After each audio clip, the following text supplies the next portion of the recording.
Então, seja bem-vindo novamente às nossas aulas de grego aqui da Escola Charles Spurgeon Online. Nós estamos no módulo de grego 2 e esta é a quinta aula. E na nossa quinta aula a gente tem um assunto interessante que são os radicais verbais e as outras formas do futuro. Então, dentro desse assunto, a gente vai falar sobre a diferença entre raiz e radical. Talvez você pensasse que os dois eram o mesmo, mas não. No nosso estudo de grego a gente vai ver que é importante diferenciar entre um e outro. Além disso, vamos falar sobre o futuro do indicativo ativo e médio. Vamos trabalhar sobre isso dentro dos verbos líquidos, que é o que a gente vai tratar hoje, e dentro disso a gente vai falar sobre a forma e o paradigma deles. Obviamente, como sempre, vamos trabalhar sobre o vocabulário, bem como também a nossa boa e velha tradução. Então, que Deus nos abençoe, nos dê uma aula abençoada, uma aula dentro da sua vontade e que assim a gente mantenha força, para estudar essa língua tão bela que Deus nos deu. Então, tenha uma boa aula e até daqui a pouco. Então, hoje a gente vai falar sobre os radicais verbais e as outras formas do tempo do futuro. Especificamente relacionado a esse nosso assunto, nós estamos no capítulo 20 do nosso livro-texto de William Mouse, Fundamentos do Grego Bíblico. E agora a gente vai falar sobre esse assunto a partir dessa ideia aqui de raiz versus radical. Então, tentando explicar um pouco melhor para a gente o que significa isso, vamos aqui para esses tópicos. O radical de um verbo é a sua forma mais básica. Então, o exemplo que nós temos aqui, por exemplo, é que o radical de agapao é agapá. Então, o radical vai ser essa forma mais básica. Mouse, para nos ajudar didaticamente, ele coloca sempre um asterisco, nos radicais dos verbos, para que a gente saiba o que é o radical. Então, lembre-se de que o radical é a forma mais básica, certo? É a partir da onde todo o restante do verbo é formado, por isso que nós o chamamos de radical.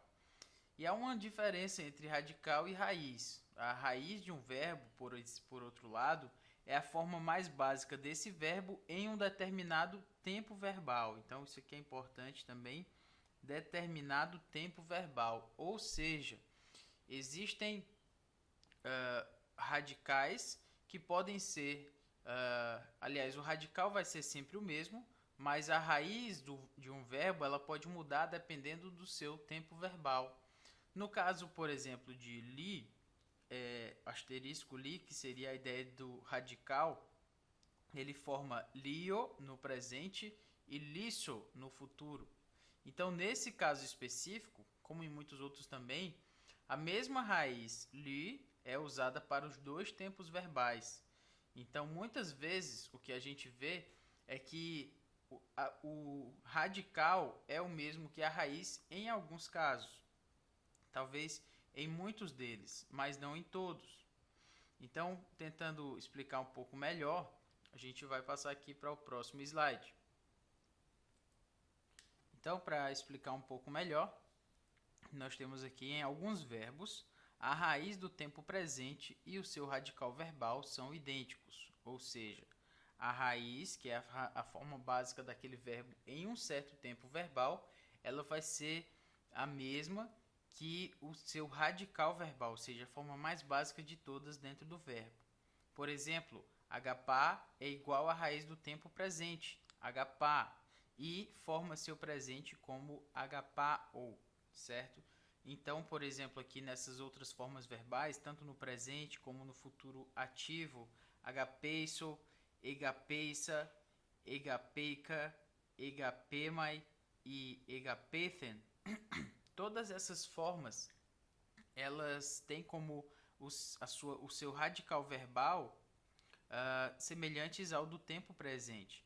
Nesses casos aqui, todos, como você pode ver aqui, todos têm a mesma forma.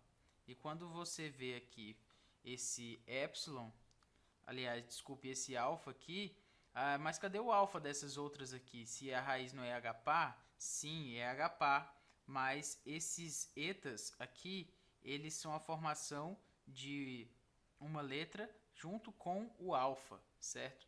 Que é outra ideia sobre a formação das palavras, não quero tocar nesse ponto agora, mas o que eu quero lhe dizer é que em todas essas formas aqui, a raiz é HPA, certo? Que é idêntica ao seu radical verbal, no caso do tempo presente. Tudo isso, pessoal, para mostrar que no grego essas formas verbais elas têm uma semelhança, certo? E o que eu poderia dizer que você pode lembrar com mais ímpeto aqui é que a ideia de lembrar da raiz e do radical é que você reconheça esses verbos quando você os vir. Você pode perceber, pode até ser que você nunca tenha visto essa palavra aqui, egapethen. Pode ser que você nunca tenha. Você olhe para ela e pense assim: eu nunca aprendi isso. Mas você sabe de uma coisa: você sabe que essas letras aqui elas são semelhantes a algo que você já viu, que no caso é agapao. E é assim que a gente lê o Novo Testamento grego. Até porque a gente não tem como conhecer todas as palavras, mas a gente tem como conhecer a raiz delas e se familiarizar com elas. E então, assim, o aprendizado se tornar um pouco mais acessível a gente e não aquele decoreba, né, de muitas e muitas vezes para uma coisa que talvez a gente nunca use. Mas sim, as raízes são muito importantes para que você reconheça as palavras. Então, para explicar um pouco ainda mais sobre raiz e radical, alguns verbos modificam seu radical verbal quando formam suas diferentes raízes dos tempos verbais, ou seja, a forma como os verbos são mostrados, eles acabam sendo diferenciados a partir do seu tempo verbal. Mas, falando sobre isso ainda, o tempo presente é muito mais irregular de todos os tempos verbais. Então, às vezes a gente olha para o tempo presente e acha que lá é que está a forma, o radical do verbo e a gente quer memorizar tudo a partir do tempo presente. Mas não, não necessariamente porque o tempo presente é muito irregular nesse sentido. Então, aprender que o presente é a forma mais básica da raiz dos outros tempos verbais é encontrar muitas das malditas exceções, né? Então, se você olha para o, eis, ei, o, meta, o, si, aí ainda vai. Mas se você achar que todos os verbos eles vão ser parecidos com lio, lies, liei, liomen, liete, liosi, por exemplo, isso pode lhe trazer dificuldades no futuro. Por isso, é importante que a gente aprenda que as diferentes raízes dos tempos verbais são formadas do radical verbal e não da raiz do tempo presente. Tudo isso, pessoal, para mostrar para a gente que quando a gente olha para um tempo no verbo presente, a gente não tem que olhar para ele e achar que ali está a forma básica geral de todos os outros, porque você vai se deparar com formas bem diferentes e aí você vai pensar, mas o que significa isso? Justamente isso para nos lembrar que o tempo presente não é a forma mais a forma ideal para a gente trabalhar sobre as raízes. Mas enfim, vamos tentar explicar isso de uma forma mais gráfica. Primeiro nós temos aqui o radical verbal, a forma mais básica do verbo. E então, acrescido a isso, nós temos, por exemplo, a raiz do presente, a raiz do futuro e a raiz do aoristo, que é um outro verbo que a gente ainda vai tratar. Então, lembre-se, radical é a forma mais básica. Nós temos também a raiz do presente, a raiz do futuro e a raiz do aoristo. E a partir todas essas se formam a partir do radical verbal. E o que isso me ajuda no nosso Novo Testamento grego de uma forma mais prática? Quando você vir os radicais verbais, você vai lembrar facilmente do significado do verbo. Do significado daquele verbo. Talvez você não saiba em que forma estava, talvez você não saiba se é o verbo agapao. Você já sabe que agapao significa amar. Se ele aparecer de uma forma diferente, mas você vai lembrar do alfa, vai lembrar do gama, do alfa, do pi, e do outro alfa, e você vai lembrar que esse é o radical do verbo agapar. Qualquer coisa parecida com isso você vai saber. Isso tem a ver com amor. Esse é o significado, no caso, desse verbo. E isso vai lhe ajudar um bocado na sua leitura do Novo Testamento grego. Muito bem, então, falando aqui ainda sobre raiz radical, quero trazer um exemplo aqui. Balo significa eu arremesso. Nós já tratamos sobre isso. Se balo significa eu arremesso, qual seria a forma do futuro de balo? Bom, a gente estudou que o sigma é a marca do futuro, mas nós não vemos um sigma aqui, porque a resposta é balou. Esse é o futuro de balo. Bom, mas além de não ter um sigma, qual é uma outra diferença em relação ao presente? Perceba aqui qual a diferença de balo para balou.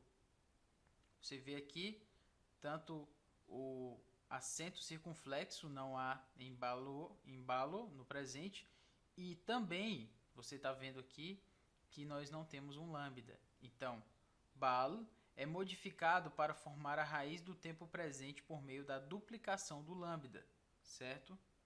Então, balo seria então a forma presente. Neste caso, o presente é irregular.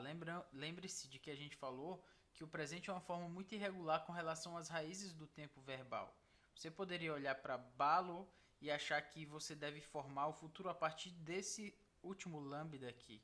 Mas na verdade o futuro não é formado a partir desse último lambda, mas sim desse primeiro lambda, porque essa é a raiz. Desculpe, esse é o radical de balo. Essa é a forma mais básica de balo. E para o presente foi acrescentado um lambda. Mas para a formação do futuro, eu precisei então tirar esse lambda aqui, que não faz parte do radical, e então trazer aqui para balo. Nesse caso, é assim que é formado. Em resumo, a raiz do tempo presente é baseada no radical verbal, radical, como eu mostrei aqui, que às vezes é modificada e às vezes não, quando forma a raiz do tempo presente, ou seja, se eu formei o presente, ela foi modificada e por isso ela se tornou assim um tanto diferente do que a gente já viu anteriormente. Passando aqui para o próximo slide, quero trazer algumas questões. Primeiro, as variações da raiz. A memorização exata dos radicais verbais e das raízes dos tempos é essencial. Então, você precisa olhar para os verbos e conhecer a sua raiz, bem como o seu radical. Assim vai ficar tudo mais fácil para você. Lembre-se também de que são as consoantes e não as vogais que transmitem o significado de uma palavra, certo? Então, no português, por exemplo, se você vir CVL, é mais fácil você pensar em cavalo, certo? Aqui, por exemplo, está a ideia do significado nas consoantes, porque se eu mostrasse para você assim, você não teria como... Desculpe, deixa eu melhorar esse O aqui. Você não teria como me dizer que palavra é essa. De jeito nenhum, porque você tem dois As e um O e isso vai significar o quê? Mas se você vê CVL, é mais fácil de você entender, ou pelo menos supor que isso se refere a um cavalo, certo? Tanto no português, também no grego, são as consoantes. Então você se atente para as consoantes para saber o significado de uma palavra. Gnosco, por exemplo, tem o radical gno, certo? E torna-se gnossomai. Se reconhecermos, porém, as consoantes gama e ni, veremos que elas nos dizem que esse tempo vem do radical gno, ok? Então, com isso, a gente percebe que essas questões da raiz são importantes que a gente aprenda tanto a raiz como o radical dos tempos verbais, para que isso nos diga facilmente o que eles significam. Agora a gente vai falar um pouco sobre os futuros dos verbos líquidos. E o que seria isso, então? As consoantes lambda, mi, ni e ho são chamadas líquidas, porque o ar flui em derredor da língua. No caso de lambda, você percebe que o ar passa pela língua, mais ou menos ali ao redor, e rho também, o ar passa ao redor da língua. Ou também no caso de mi e ni, que o som flui pelo nariz, né? São sons nasais. Então, quando essas letras são pronunciadas, isso acontece. Se a última letra da raiz verbal é líquida, chama-se esse verbo então de verbo líquido. Ou seja, se quando nós temos a raiz verbal, a forma básica daquele verbo, sendo terminada em lambda, mi, ni e rho, ou rho, quero dizer, então você vai ter um verbo líquido. E a partir do que a gente vai tratar aqui, é que a gente vai entender como a gente pode formar esse verbo.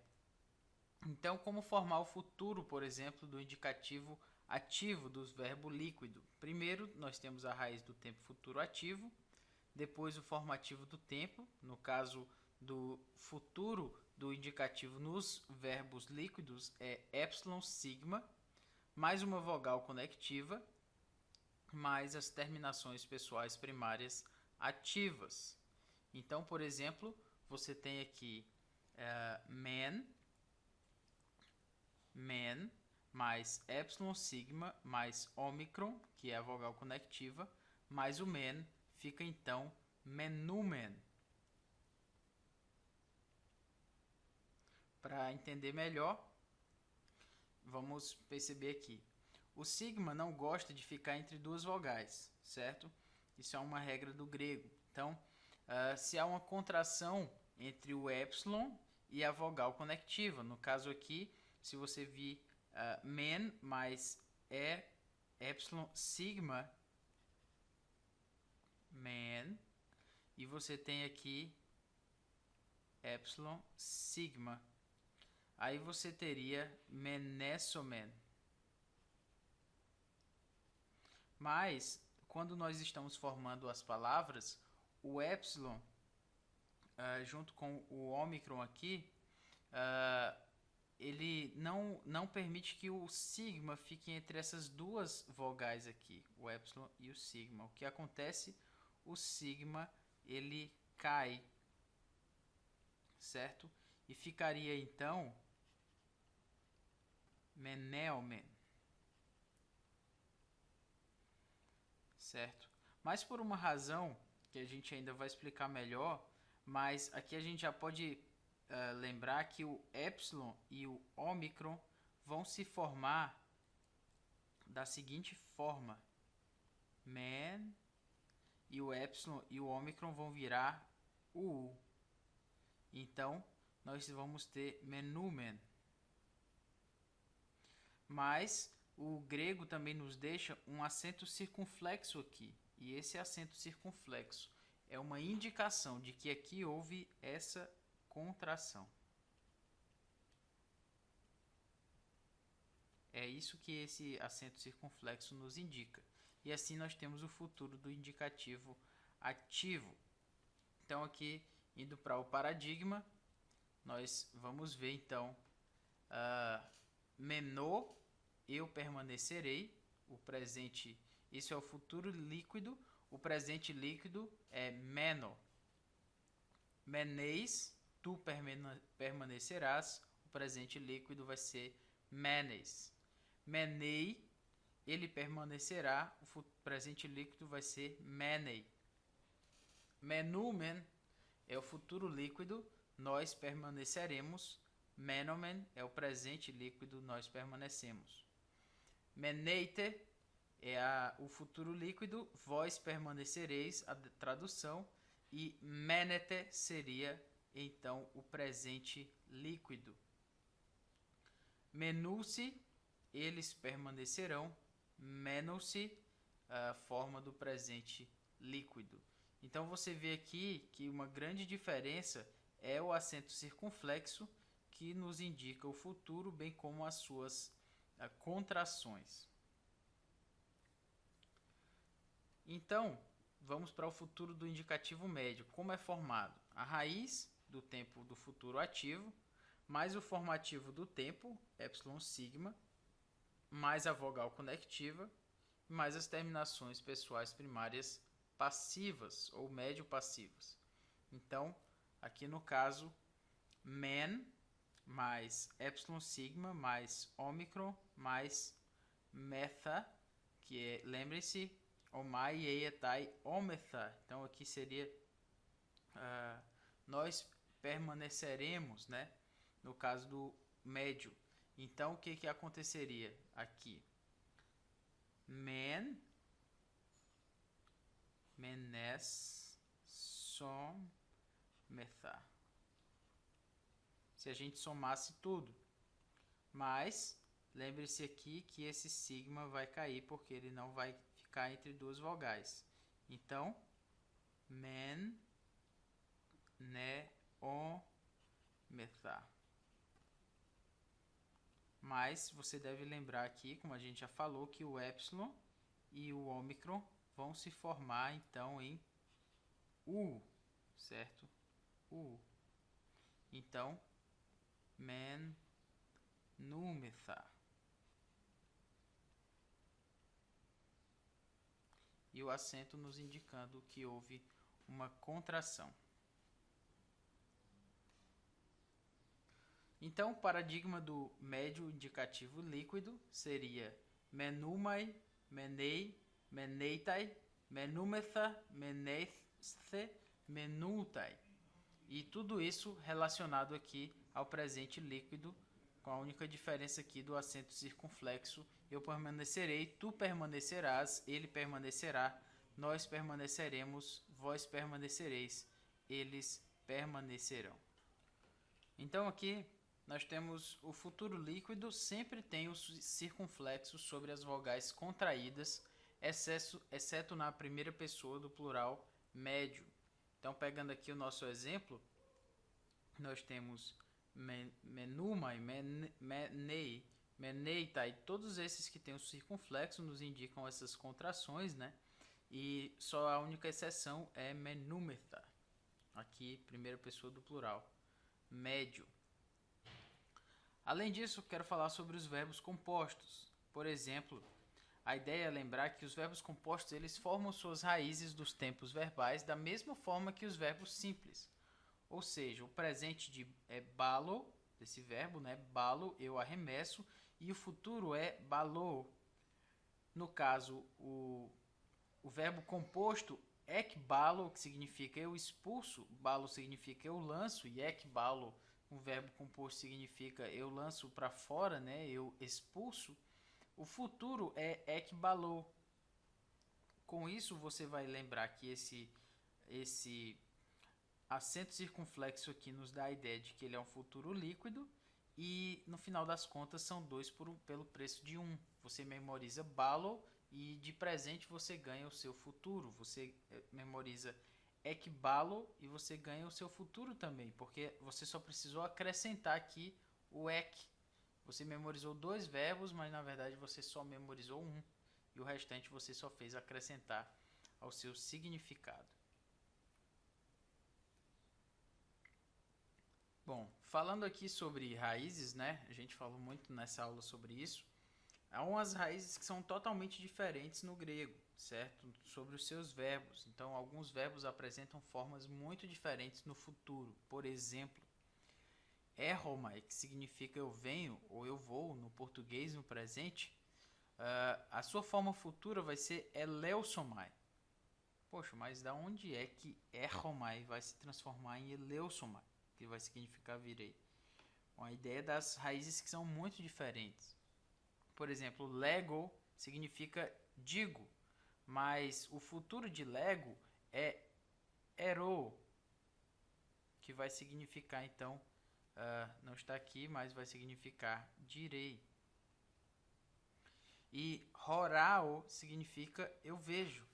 E opsomai é que significará eu verei.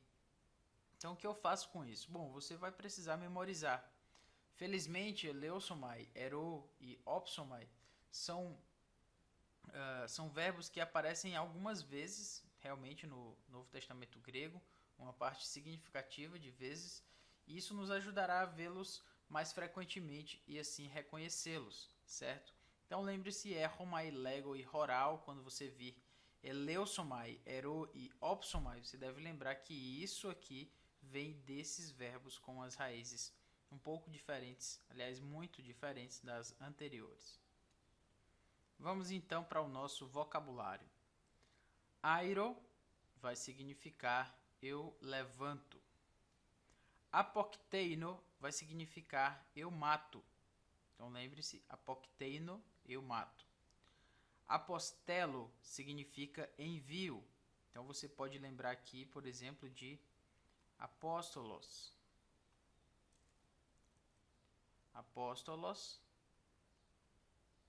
significa apóstolo ou enviado.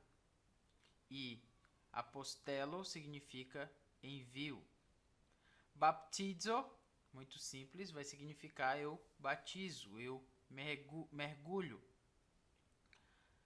Gnosco significa eu conheço, eu sei, ou eu aprendo. Então lembre-se do verbo gnosco, significa eu conheço.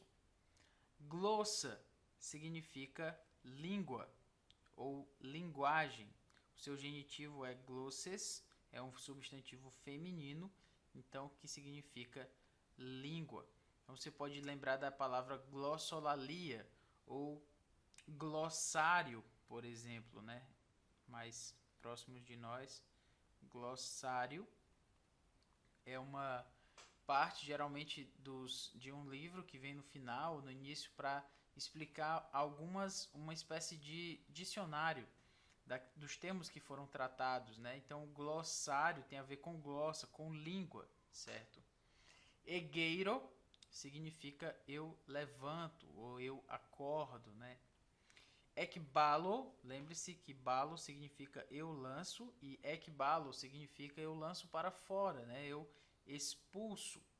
Essa é a ideia aqui trazida.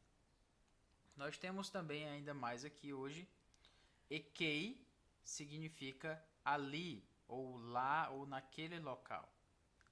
Crino significa eu julgo, ou eu decido.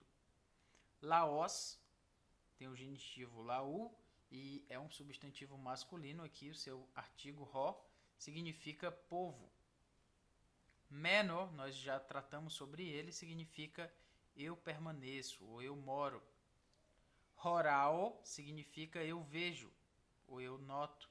Então você pode lembrar de blepo, mas também você lembra de horao, é a mesma ideia, eu vejo. Sofia significa sabedoria, cujo genitivo é sofias e é um substantivo feminino. Você pode lembrar claramente aqui de filosofia, em que philo significa a ideia de amor e sofia a ideia de sabedoria. Então, filosofia seria o amor à sabedoria, né? O interesse pela sabedoria, pelo conhecimento. Daí vem essa palavra. Stoma significa boca. Uma palavra cujo genitivo é stomatos, é um substantivo neutro, e estoma, então, vai significar boca. Você tem também a palavra sozo, que significa eu salvo ou eu liberto. Também uma ideia de salvar, né? Tudo isso a partir dessa ideia de soteriologia, você pode lembrar que tem um início semelhante. Então, aqui nós vamos tratar a parte prática aqui da nossa tradução. Primeiro nós temos a partícula ean, que significa aquela condicional, o se. Tas entolás é uma palavra que vem de entoler. Entoler significa mandamento, certo? E aqui está na forma plural e na forma acusativa, tá? Então, acusativo, você deve lembrar, significa um objeto direto. Então, se mandamentos, os mandamentos, mas nós temos aqui o mu, que é a forma genitiva do pronome ego. que significa eu, mas no caso, como está na forma genitiva, será meu. Então, os meus mandamentos, certo? Então, se meus ou os meus mandamentos, mandamentos, teresete significa guardardes, certo? Já estou lhe adiantando aqui. Se os meus mandamentos guardardes, meneite é o verbo que significa permanecer, certo?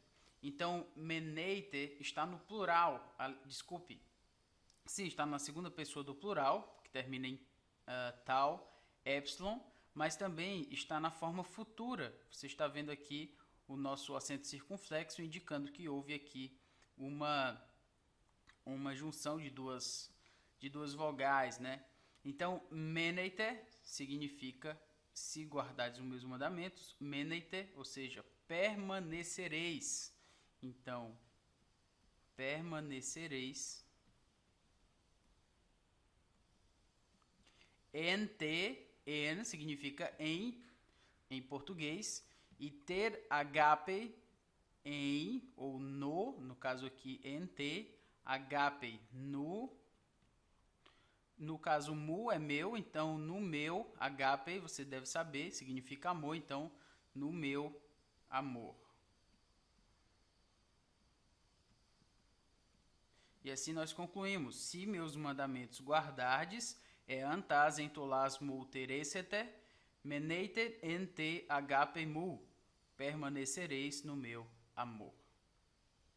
Então eu espero que você tenha gostado da nossa aula, da nossa quinta aula, e aqui a gente vai retomar algumas questões que nós tratamos hoje. Primeiro, nós falamos sobre a diferença entre radical e raiz. Falamos que o radical se trata da forma mais básica do verbo. Independente da forma verbal, do tempo verbal em que aquele verbo estiver, há um elemento, há um aspecto muito básico, o mais básico de todos, é o que nós chamamos de radical, certo? Além disso, a gente falou sobre a raiz, que é a forma mais básica do verbo em certo tempo verbal. E muitas vezes, certamente, a raiz vai ser igual ao radical, mas a gente mostrou que nem sempre. Há raízes que são diferentes no seu tempo verbal, um pouco diferente do que é o radical. Então, por conta disso, a gente precisou tratar bem isso aí. A gente falou também que os verbos eles são formados do radical do verbo e não da raiz do tempo presente. E essa é uma observação importante, porque como a gente aprende primeiro o presente, a gente acha que todos os outros verbos vão vir do tempo presente.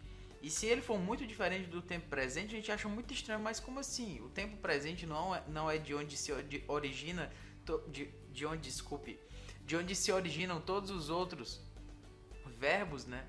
Mas não, a raiz, o que traz os verbos, a forma como os verbos são trazidos é a partir do seu radical e não a partir da raiz lá do tempo presente. A gente falou também que o que traz o significado a uma palavra são as consoantes.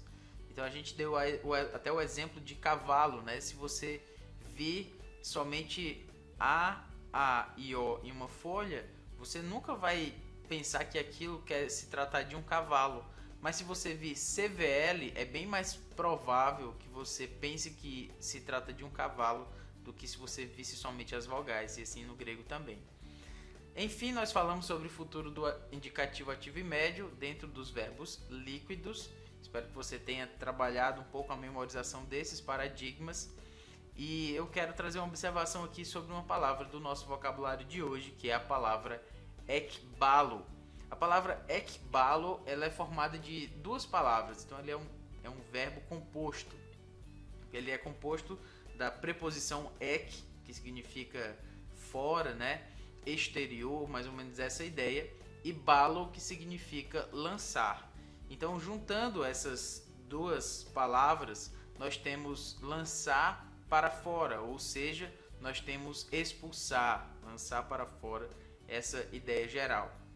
A minha observação sobre isso é que, como nós estamos estudando grego agora, a nossa tendência vai ser olhar para os verbos e ver o seguinte: não, eu estou vendo aqui um ek, estou vendo um balo, então a gente junta esses dois significados e dá a palavra que nós temos. O significado da palavra que nós temos. E o que eu quero dizer é que nem sempre. Nem sempre a junção de duas palavras, aliás, nem sempre uma palavra que é composta, ela tem o seu significado na soma dessas duas palavras. Algumas vezes dá certo, como no caso de ekbalo, mas nem sempre. Então, o que D.A. Carson fala no seu livro sobre falácias, né, na interpretação bíblica, é que isso se chama de uma falácia do radical. A falácia do radical acontece quando você soma duas palavras e, por conta disso, nessa palavra composta, você traz o significado dela a partir da soma da preposição, do prefixo e do sufixo da palavra, enfim. Então é só um toque para você como estudante de grego. Se você tem dúvidas sobre o significado de uma palavra, estude no léxico, estude em um dicionário teológico, que também ajuda um bocado, e não vá tomando assim conclusões só porque agora você conhece algumas palavras, então você descobriu a roda da teologia, né? Não. Tenha cuidado na sua interpretação, exatamente porque você conhece um pouco mais hoje do grego, você ainda tem mais responsabilidade sobre aquilo que você ensina. Enfim, era esse o recado que eu gostaria de dar hoje. Obviamente a gente tratou sobre a tradução agora há pouco, você percebeu, e que Deus nos abençoe para o restante das nossas aulas. Então, um abraço e até mais.